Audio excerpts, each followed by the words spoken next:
and the fascists, but then he died suddenly.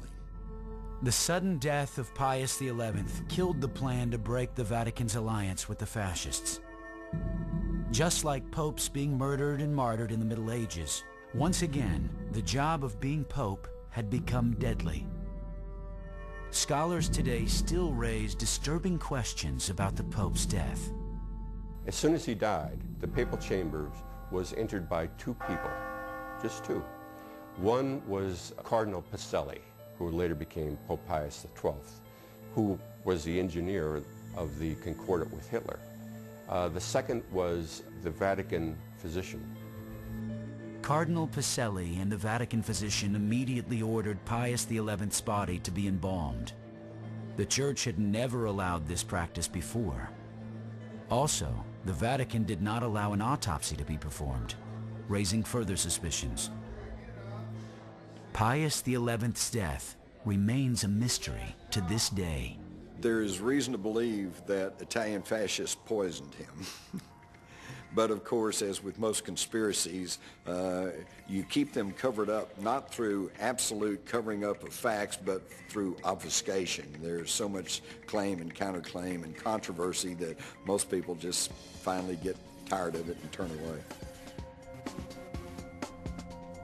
This was not the last time in recent history that secrets, cover-ups, even deaths would scandalize the Church. On May 5th, 1998, Italians woke to shocking headlines. Sangue in Vaticano. Violence had erupted within the Vatican, one of the most secret and protected cities on earth. Someone had been murdered within its walls. On May 4th, 1998, a nun made her way through the barracks of the Swiss Guard in the Vatican and discovered the bodies of the commander of the Swiss Guard, Alois Estermann, his wife Gladys, and a young Lance Corporal, Cedric Tournay. The Vatican, a few hours later, said that the young Lance Corporal had shot the commander and his wife before turning the gun on himself. What was behind this horrific crime? Had the fortress of the Vatican been infiltrated? Was it part of a larger plot to overthrow the Church? Dan Brown couldn't have written the ensuing cover-up better. It was only 4 hours after the bodies were discovered that the Vatican announced that, according to its official version, the Lance Corporal had killed the commander and his wife and then killed himself in a fit of madness. We weren't told what the basis for this conclusion was. The terse nature of the Vatican statement about the Swiss Guard murders only inflamed the story more. Basically, the Italian newspapers had no idea what to make of all this, and all they had to go on were a few lines from the Vatican. So, of course, that's where the question started. What appeared on the surface as a bizarre crime in one of the most protected secret societies on Earth may have been more political than previously known.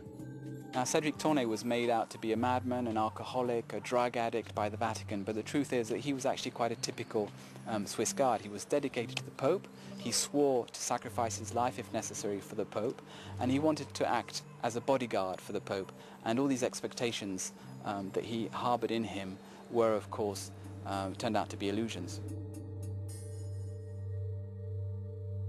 But in another twist, investigative journalist Devin Jackson finds a possible link between the Swiss Guard, this elite army sworn to protect the Pope and Church, and a secret society from the past, the Knights Templar.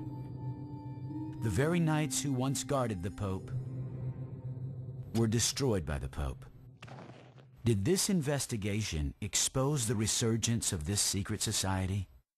It's a case that never has been solved. And like their predecessors, the Knights Templar, the Swiss Guard are tightly keeping their secrets.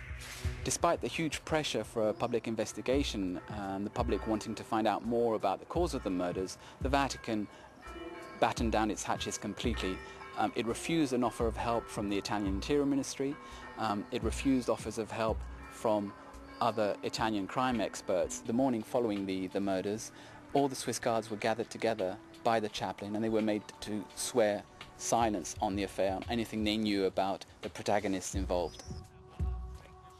While the murders cast a more scrutinizing light on the Swiss Guards, their undying dedication to the Pope is beyond dispute. In many ways, They are just as secretive as the Vatican. The Swiss Guard is a secretive institution like any department inside the Vatican. The officers, the men of the Swiss Guard, have to swear an oath of loyalty to the Church, and it's inculcated into them that includes defending the interests of the Church at all times. Though Dan Brown depicts the Swiss Guards as a sophisticated private army in Angels and Demons, experts tell a different story. It's fair to characterize the Swiss Guard as a tourist attraction, a paper tiger, rather than a crack fighting force. Because of their tangible connection with the Vatican, some even suspect that papal foes, like Knights Templar, infiltrated the Swiss Guards centuries ago. When the Knights Templars took off their tunics and rolled themselves into the general population, it stands to reason that they would insinuate themselves into positions of power, to include the Swiss Guards around the Vatican, to include the secret societies. They probably infiltrated many walks of life. The Vatican has always been rumored to have a secret service, but it's not an intelligence system as we know it in other Western countries. It's basically a network of information, a prodigious network of information, because it's based on priests in Italy, but of course all over the world, and all sorts of religious institutions who bring in a flow of information to the Vatican.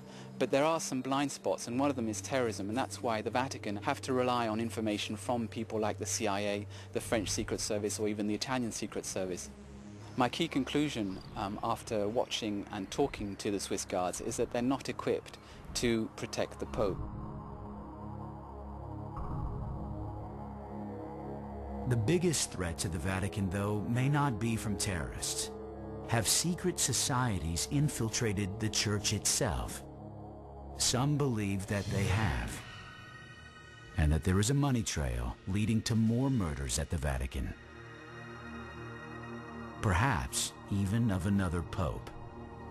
It would be most instructive if everyone was to study the P2 scandal in Italy back during the administration of Ronald Reagan back in the 80s.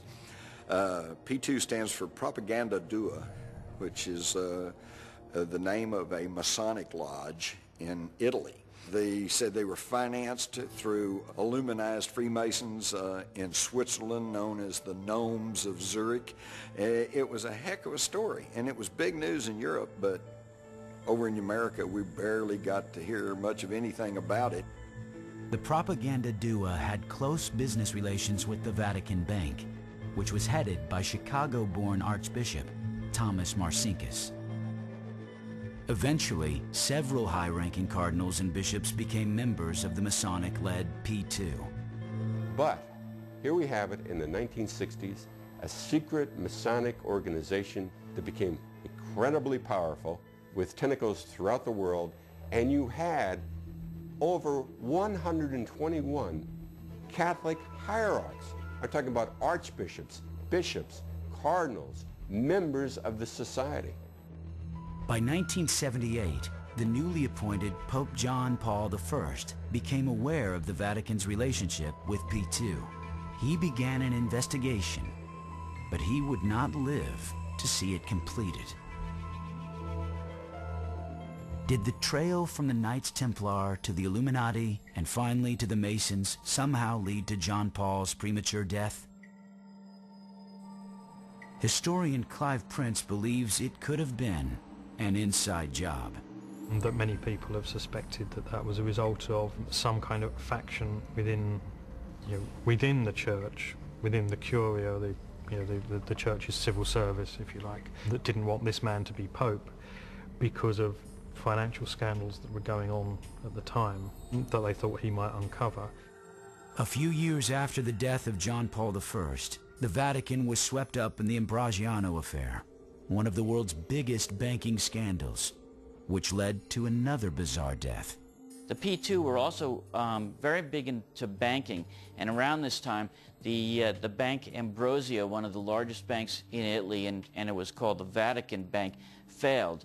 The head of the bank was a person named Roberto Calvi, who was found hanging from the Blackfriars Bridge in London with stones in his pocket, kind of symbolic of a Masonic assassination rather than a simple hanging. A Masonic